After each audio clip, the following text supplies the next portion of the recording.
Okay, so we're in the photo mode. So how do we actually get into the photo mode? So you need to use the left and the right analog sticks, press them in together, and it will freeze the action like that. If we press Y, that will go from this screen, which is the settings. Okay, so the left and the right joysticks will move your camera, tilt the camera. So this is really where you need to do your composition. This is like your first stage of framing your photo. So you need to find the right position. Then we've got the left and the right triggers crane the camera. So we'll use that next. That raises and lowers it. So you can use the joysticks and the triggers together to sort of raise and lower and move your camera simultaneously. So here we're craning up to create an aerial shot, and we crane down. If you go low to high on a character, it will make them look a lot bigger. You go high to low, make them look smaller. So that's craning. You can tilt the camera with the LB and RB buttons on the Xbox controller like that. That's good for movement or sort of horror elements. What else have we got here? We can recall and we can store camera positions. Now, recall would be go back to the stored location, I would imagine. Now, I don't really use that because I don't store camera locations. I just sort of take the picture. So they're there with the X button, as you can see on the bottom left of the screen. These are the settings. That's the Y button I'm using to turn them on and off. Now, our trigger says takes the photo. No, it doesn't. You need to press the button to remove the interface. So the left trigger to get the interface off, and then press the screenshot button on your Xbox to actually take the photo. Right, now we're in camera settings. So this is like all the tabs at the top, left bumper, right bumper, can change them. So here, focus character, we can just select the character we want to focus on from the 4 available. We can track the camera if we want. We won't do that right now. Just going to get them in the middle right now. So we can track them on or off. We can choose which character we want to focus on. We can tilt the camera here. So you know the tilting we did a minute ago? You can do it here if it's easier. If you want to do it in micro managed 1, 1, 1, 1, 1. Same for the position offset for the X and the Y axis or the Z axes. If you don't want to use the joysticks, the analog sticks, you want to be more precise, you can use these 3 position offset elements. As you can see, they're slower, they've got 1% at a time, whereas you're using the joysticks, it's a little bit more like scattergun. So depends. These are good if you want to micromanage the final framing. Here we can go in. This is not zooming, this is the position of the camera.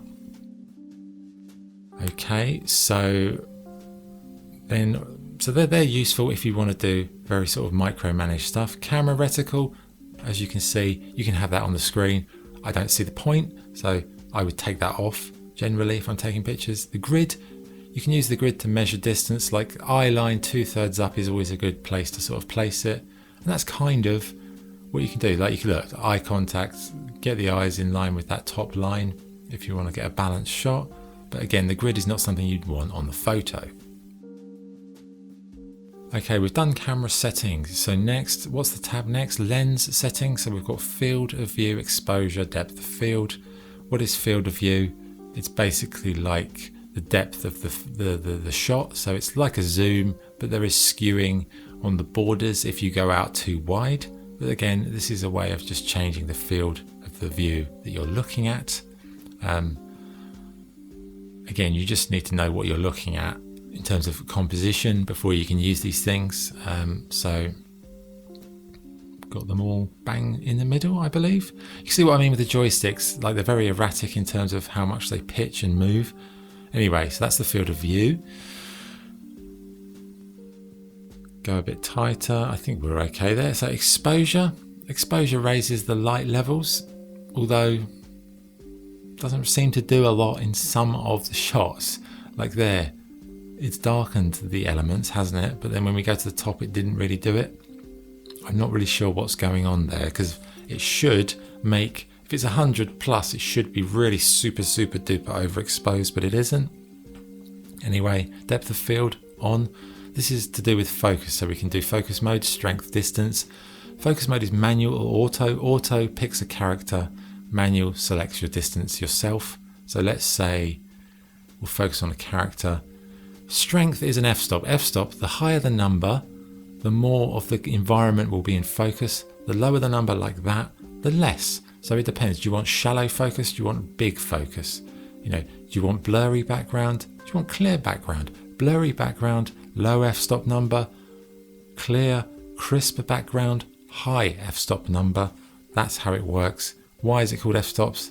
I'm not going to bore you with that photography rubbish because you'll go to sleep if you're not already there. Anyway, so that's the lens settings. You can do manual focus like this. So again, look, you can see I'm selecting the distance. The distance relates to where the focus begins, but the autofocus is quite useful. But if you want to do your own sort of specific focus distance, you can select it if you see fit.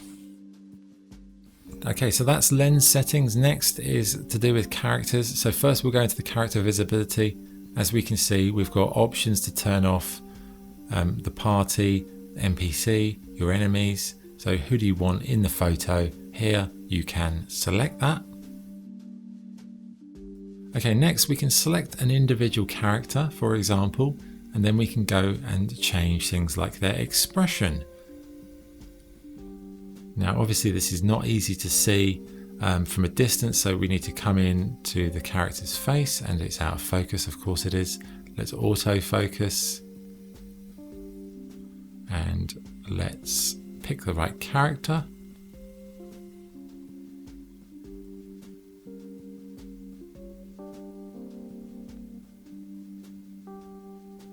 Okay, so we've wide open focus, so we're back to, oh, it's changed again. Oh, wonderful. See, you see what I mean? It can be quite, there's a lot of things you've got to factor in every time you move the camera, so, bear that in mind. So we can change all the expressions here, and then there's expressions, like variants of each expression. So that's kind of gives you a lot of options, depending on what are you trying to convey in your photograph for each character. So like you've got a nice selection here. Now we can look at the camera like that or not, depending on what you want. Let's see the camera thing work more functionally. Look at the camera, there you go. See, that's more noticeable. Then we have, so yeah, let's play around with that. We've got the poses. Poses are the stances for the character, okay? So I'm probably going to need to go wider to see these poses, I would say. So that's wide enough. Okay, so poses, let's have a look. So there's a lot, and again, poses have variants. Poses can be played like a video. They can also be paused. So again, massive amounts of options if you want to create a sort of a group photo with everybody doing something that's connected to each other, like blowing a kiss, having a fight, having a dance off. I think we'll do a dance off one later to demonstrate. But there you go. Like we can play the pose, we can pause it and select a moment from the pose, we can loop the pose, and then we can go down further on. We can then select the positioning for each individual character using the X, Y, and Z axes, is it? I think it's Z axes. So these are good, again, if you want variation. So here's the X placement that we can move the character closer to somebody else. This is good if you're doing group photos or storytelling photos, because you can't pause the game with characters in the perfect position. It's very hard to do so. So you do need to probably use the X, Y, and Z placement just to micromanage where they actually are going to stand, just so that you can get the best photograph you can. So it's like stage managing. It's like still life photography almost. It's like photograph. I used to photograph miniatures on a side, and photographing miniatures, it's like this. You're just moving everyone into a position to tell a story. So again, look, we can move each character individually so we can get the nice balance, and then we'll move the other character over. It's just trying to find the right position, bring them forward a bit. There you go.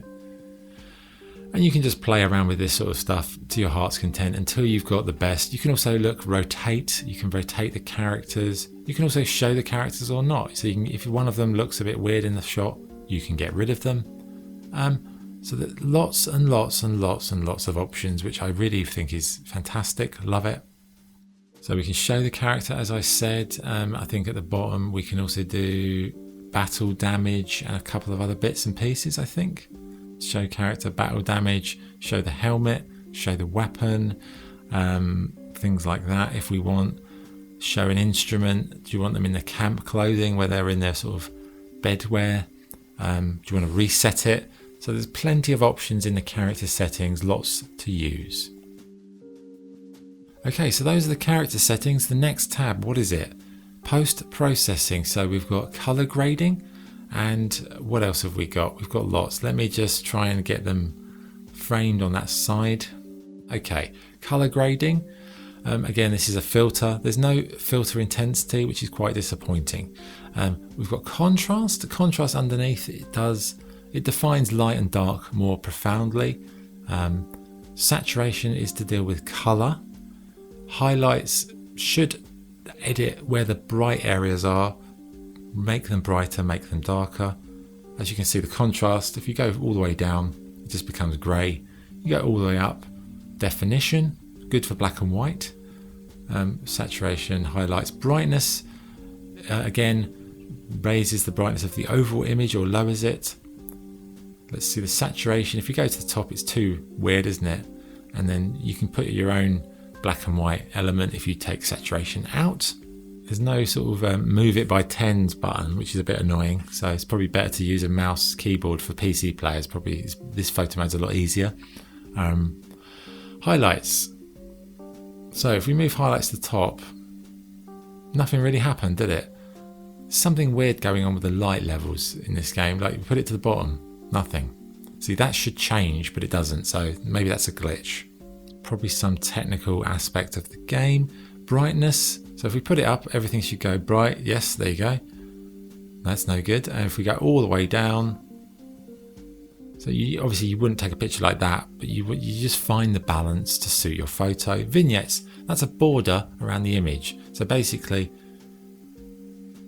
black, white, but obviously you don't want that. That's like just a color filter. You want the thickness like that. So you can change the central part to be empty, the border to be there. Do you want red? Do you want black? Do you want white? The other colors. Personally, the traditional vignette is black. It's like the red one there, but black. And what does it do? It makes the borders darker, which naturally will draw your eye centrally. So a vignette is good if you want to emphasize the central part of the photograph. It's also good in black and white as well. But that's the vignetting. So you can just play around with that to your heart's content. Okay, post-processing, nice options. Next, what have we got? We have frames and bars. Frames, well, a frame is a frame, isn't it? If you know what a frame is, you don't need me to tell you. It's just a frame. Around the image, you can choose the opacity, how much of the frame do you actually want. You can do bars to create a widescreen shot. You can create a square photograph. Again, the bars have opacity and size, so you can alter the size and the opacity of those things as well. I don't particularly like these frames, but the bars are good if you want to do a square like that, or if you want to do that. But obviously, if you're going to use bars, I would say put the bars on at the beginning, because then you can frame the image according to the bars, because you have to treat the image differently, because you're dealing with a narrow frame of the photograph, right? So if you're putting bars on, you will probably need to recomposition, but you can adjust the bars like so. Okay, those are frames. Next, we've got stickers. So these are a lot of fun. What can we do? Well, there's loads. You get some of these in the Deluxe Physical Edition, but you can basically put on 30 stickers. My God, 30. Wow. So you've got like newspaper cuttings, you've got hearts, you've got neon sign type ones, parchment, shapes, blimey, there's loads. Obviously it depends what your photograph is of and what do you actually want to put on it. Maybe we'll put like a fake head on one of the characters. Let's do that. So here we've got a sticker, XY axis, so we move it with like that, left and right with X. Y is up and down, so we want to get it over our main dude. Then we can adjust the size of the sticker to make it look more appropriate, and then adjust the X and the Y again. We can rotate it. We can do the opacity of it. We can mirror it for the X or the Y axes if we need to. We won't do it opaque because there's no benefit that. Mirror, look, you can change the left and the right mirroring and the sort of the top to bottom mirroring. And that's putting a sticker on, but you can move it forwards, you can move it backwards. So let's put another sticker on. Just demonstration purposes. What have we got? God, how to choose? There's so many. Bang. Let's put a crown somewhere. Where should we put this? Let's put it on, is that Shadow Heart? Okay. Again, X, Y, moves it. Get it into the right position. You might need to rotate things to make them seem more suitable, just to sort of fit with the character's presentation. Obviously, stickers, if you're going to put stickers on your image, stickers are probably the last thing you are going to put on, because like if I was to move the camera now, it would completely mess the whole thing up. So yeah, stickers are fun, but you have to be aware they're the last thing you're going to use. Otherwise, you're going to have to recomposition everything, and it's going to be a real pain in the backside. Okay, so that's the stickers. There's lots of options, but again, as I said, don't move it. But I'd say the photo mode is, I think it's a great photo mode in terms of functionality, in terms of what you've got available. Maybe it's a bit clunky, it needs a few smoother edges in terms of the using it, but there's a lot in there, and there's so many variations of things you can do. And yeah, it just depends where you want to pause it, where you want to do it, and stuff like that. But that's the photo mode. So we've shown you what the photo mode does. Now let's take a picture, shall we? Okay, so we are in the game. We're going to take a photograph of the group. So here I've split the group and I'm individually walking them into the position, because this is probably easier than doing it the other way. So we're getting everybody lined up in a row. So this is a good bit of homework to do for photo mode people before the actual photo is taken. So we've got them all there. Now we've entered the photo mode, and now what we're going to do, first thing first, we want to get the camera in some kind of position that we're happy with. Okay, so we want to get it sort of like a nice wide-ish frame so we can get everybody in, because they're all going to be spread out. So who are we going to focus on first?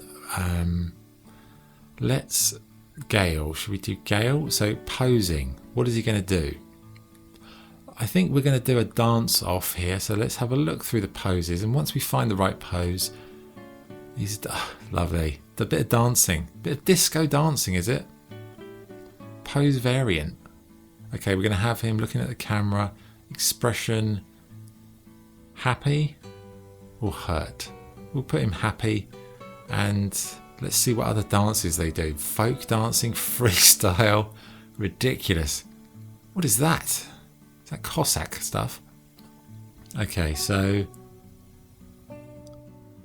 no helmet, no weapons, and then it's just, now we're just going to place him in the right position. I think we're going to change that dancing because he looks ridiculous. Okay, so all the things that we went through, like the placement is key if you're doing one of these group photographs, because it's about balance, it's about positioning, rotation. Obviously, if they're looking at the camera, the rotation won't affect their face, of course. So I think we'll have him at the front. So that's about right. Can we find a better dance for him? Modern. Salsa? What about a bit of salsa? Yeah, he looks like the salsa type, doesn't he? Right, he's done. Next, let's go for Sinazif. That's one of my hired helpers. Looking at the camera. Let's get to the dancing one again. Now, which dance are we going to go for here? Freestyle hop hack. So we've got the first character we've done he's just, Gale, he's just having a great time. We'll leave him alone, and then we'll work on each character one by one and try and get the configuration of the group correct. So again, it's about the placement, it's about positioning so that everyone's getting enough in the shot. Let's put Shadowheart. Where are we going to put Shadowheart? Maybe to the left hand side. Happy expression. And let's put another dancing pose. Right, it's getting a bit chaotic here, isn't it? Dancing. So what have we got? Malaysian, modern, salsa, techno. Yes, let's have a bit of techno, please. Right, no helmet. Let's change the clothes to set camp clothes. And then obviously we can't see Shadowheart, so we need to get her probably in the left hand side. So again, we use the X placement. There you go, that's better. Get in there, a bit of techno. Love it. So Shadowheart's having a great time, and I think we need to do Ostakai. He's my one. So obviously it's a bit chaotic once you've got them all on the shot. So you have to kind of deal with all these elements. But again, this is just showing you how to move characters, how to change their poses, their positions. Now, I probably won't put filters or post-processing elements on this because it doesn't really need it.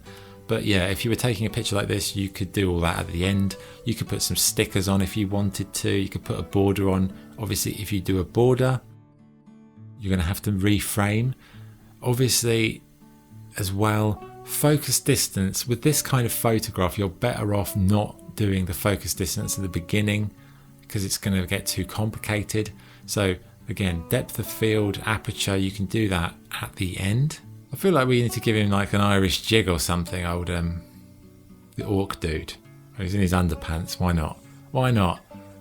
Why not? They're having a day off, Sodom. What is he doing? Oh my. What a scene. What a scene. Right, again, we're just fine-tuning the X, Y, Z placement.